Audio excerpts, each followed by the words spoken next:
पे वो लोग बैठेंगे जो उसको डिजर्व ही नहीं करते। हमारी हेल्थ पे कोई कुछ भी नहीं है कि आप कहीं भी जाओ, आप जिंदा आओगे वापस नहीं आओगे, कोई मतलब नहीं है उस चीज से। अब बच्चे हमारे तो सुसाइड कर लेंगे, who will be responsible for all this? स्वागतम मित्रों, आप सभी को इंडिक मेहुली में हार्दिक स्वागत है। आज इस देश में लाखों और करोड़ों लोग गवर्नमेंट एग्जाम्स देते हैं अपनी ड्रीम कॉलेज या यूनिवर्सिटी पाने के लिए या अपनी ड्रीम जॉब पाने के लिए। लेकिन क्या ये गवर्नमेंट जॉब या गवर्नमेंट यूनिवर्सिटी पाने के लिए जो एग्जाम देनी पड़ती है, क्या इसको क्रैक कर पाना इतना आसान है?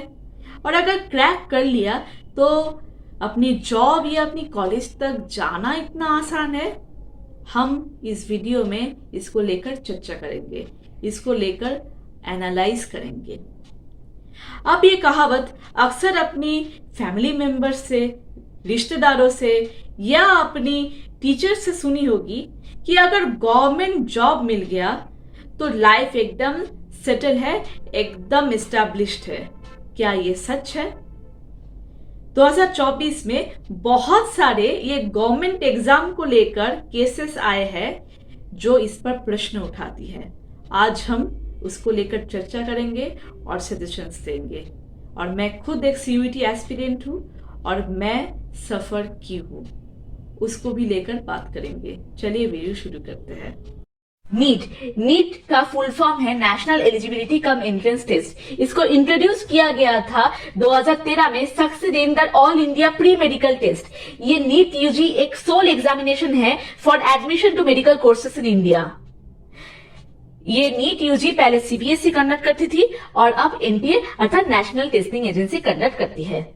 ये एग्जाम 5 मई 2024 में कंडक्ट किया गया था और अप्रॉक्स 2.4 मिलियन कैंडिडेट्स ये एग्जाम दिया है। 5 मई 2024 अर्थात एग्जाम के दिन परीक्षा कंडक्ट करने के कुछ घंटे पहले बहुत सारे सोशल मीडिया पोस्ट आने लगे जो पेपर लीक होने का क्लेम कर रहे थे और एनटीए ने इसको डिनाई कर दिया था। बिहार के राजधानी पटना, एग्जाम के एक दिन पहले पेपर लीक हुआ और इसके बारे में पुलिस को पता चली कुछ घंटे पहले। पुलिस ने एफआईआर रजिस्टर की under section 407 of the IPC और 13 लोगों को अरेस्ट किया। जब बिहार पुलिस के इकोनॉमिक ऑफेंसेस यूनिट ने इसको इन्वेस्टिगेट किया तो ये पता चली कि 30 से 50 लाख स्टूडेंट ने ये रैकेट को पे किया है। सिमिलर इंसिडेंट गुजरात के गोधरा, राजस्थान तथा ओडिशा और महाराष्ट्र में भी पाए गए हैं। नीट के रिजल्ट 14 जून को डिक्लेयर होने को था, लेकिन इसको प्रीपोन करके 4 जून को रिलीज किया गया, जहां पर संपूर्ण भारत लोकसभा रिजल्ट देख रहे थे। जब रिजल्ट बाहर आए तो 67 स्टूडेंट को 720 परफेक्ट स्कोर मिली और कुछ को तो 718 और 719 मिले, जो टेक्निकली असंभव है। एनटीए ने इसके बाद ये क्लैरिफिकेशन लाई कि 1563 एग्जामिनीज को ग्रेस मार्क इसलिए मिले क्योंकि उनका समय गया था या लॉस ऑफ टाइम हुई थी। जब इस पर सुप्रीम कोर्ट ने इंटरवीन की तो एनटीए डिसाइड किया ग्रेस मार्क को विड्रॉ किया जाएगा और 1563 कैंडिडेट्स का 23 जून 2024 में री एग्जाम लिया जाएगा। और ये 23 जून को जो रीटेस्ट हुई वहां पर 817 स्टूडेंट्स ने अपीयर किया है।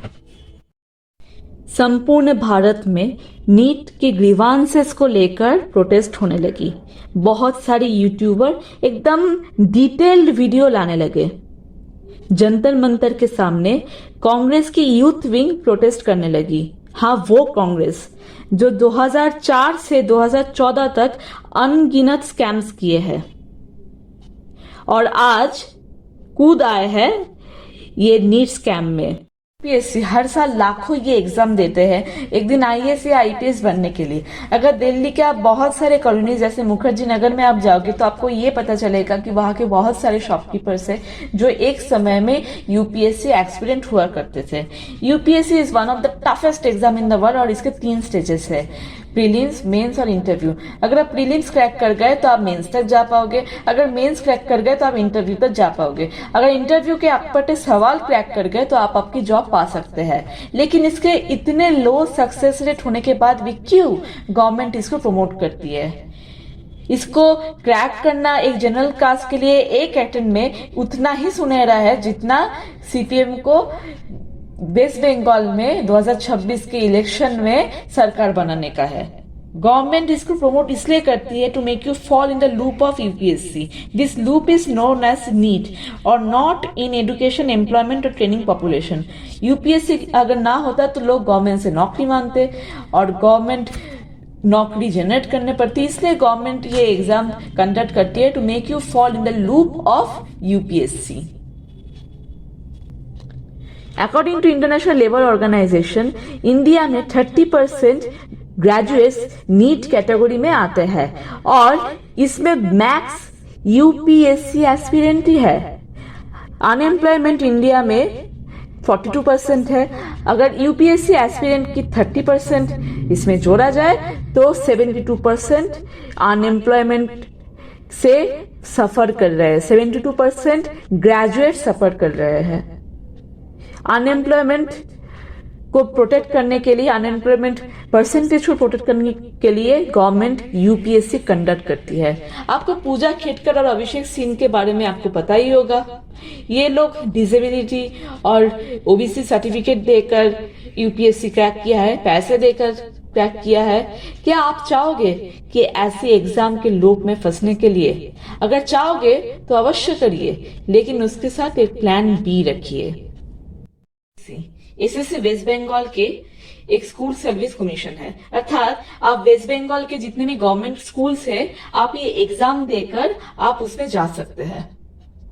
कुछ महीने पहले हाई कोर्ट ने बहुत सारे नौकरियों को जो एसएससी के अंडर है उसको डिसमिस कर दिया है। इसका कारण है बहुत सारे लोग हैं जो रॉन्ग वे से ये ओएमआर और क्वेश्चन पेपर खरीदे और नकली ओएमआर तैयार किए, तो इसलिए बहुत सारे नौकरी चली गई। लोग धरने पर आज भी बैठे हैं, लेकिन आज भी इसका कोई सोल्यूशन नहीं आया। लोगों का नौकरी गई है और नए फ्रेशर्स को लेने में तकलीफ हो रही है और इसमें बंगाल गवर्नमेंट एकदम जुड़े हुए हैं।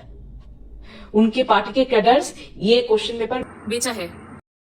एनटीए एक और एग्जाम कंडक्ट करती है, सीयूईटी। सीयूईटी अर्थात कॉमन यूनिवर्सिटी एंट्रेंस टेस्ट। ये गवर्नमेंट एग्जाम से आप सारे ये भारत के जितने भी नामदार गवर्नमेंट कॉलेज है, आप उस पर एंट्री ले सकते हो। इसके लिए आपको एक एग्जाम देना होगा, अर्थात ये सीयूईटी एग्जाम देना होगा। ये एग्जाम इस साल 15 मई से लेकर 29 मई तक कंडक्ट किया गया था। इस बार मैं भी एस्पिरेंट थी और मैंने कई सारी इरेगुलरिटीज नोटिस की। जैसे मेरा इंग्लिश और जीटी के समय था 60 मिनट्स, उसमें 15 मिनट बाद ओएमआर दिया गया। अगर ओएमआर फिल करना है तो आपको एटलीस्ट 15 से 20 मिनट लगेंगे, क्योंकि आपको बबल्स भी फिल करना पड़ता है। इसलिए इसको लेकर 30 मिनट चली गई और मेरे लिए 30 मिनट बचा था। तो इस 30 मिनट मेरे को मैथ्स करना था, रीजनिंग करना था, अपना जनरल नॉलेज करना था, तो मेरा वो एग्जाम अच्छा नहीं किया। और अगर इंग्लिश की बात किया जाए तो 40 मिनट में मेरे को सिर्फ मिला 20 मिनट करके, और 20 मिनट को लेकर हम ओएमआर भर रहे थे। लोग एग्जाम के बीच आकर सिग्नेचर ले रहे थे, जो कि अच्छी बात नहीं है, जो कि एनटीए की रूल्स के बाहर है। लेकिन जब इसका प्रोविजनल आंसर किया है तो आंसर के में बहुत सारे आंसर गलत थे, वो एनसीईआरटी से नहीं मिल रहे थे। किसी भी लोग ये देखकर कहेगा कि वो गलत है। और अगर आप उस आंसर की को चैलेंज करना चाहोगे तो हर क्वेश्चन के लिए आपको 200 रुपए करके देनी होगी। मतलब गलती करो तुम और भरपाई करें हम। क्यों? इनके अभी तक इसका फाइनल आंसर की या रिजल्ट रिलीज नहीं करी है और हमारा काउंसलिंग जो है वो स्टैग्नेंट है। दोस्तों, जितने भी ये केसेस उठकर आएंगे उतने ही ये एक राजनीतिक प्रोपेगेंडा बनती हुई चलेगी। अगर राजनीतिक प्रोपेगेंडा काम कर गई और आपको वोट्स मिल गए तो आपकी ये केसेस दबा दिए जाएंगे और वही चलती रहेगी एक साइकिल की तरह। लेकिन क्या कोई सॉल्यूशंस आएंगे? पता नहीं। एक सजेशन है कि हमेशा एक प्लान बी तैयार कीजिए और ये गवर्नमेंट एग्जाम्स को साइड बाय साइड रखिए। Chat GPT, AI, digital marketing, ये फील्ड पर ट्राई कीजिए। बहुत सारे फील्ड है और आपकी फ्यूचर को सेटल कीजिए। पूरा लाइफ ये गवर्नमेंट एग्जाम पर डेडिकेट मत कीजिए।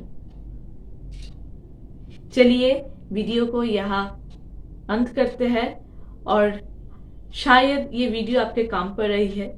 अगर कोई भूल त्रुटि हुई है तो माफ कीजिएगा। Like, share and subscribe support कीजिएगा। आपकी आशीर्वाद हमेशा मेरे ऊपर बनी रहे। धन्यवाद।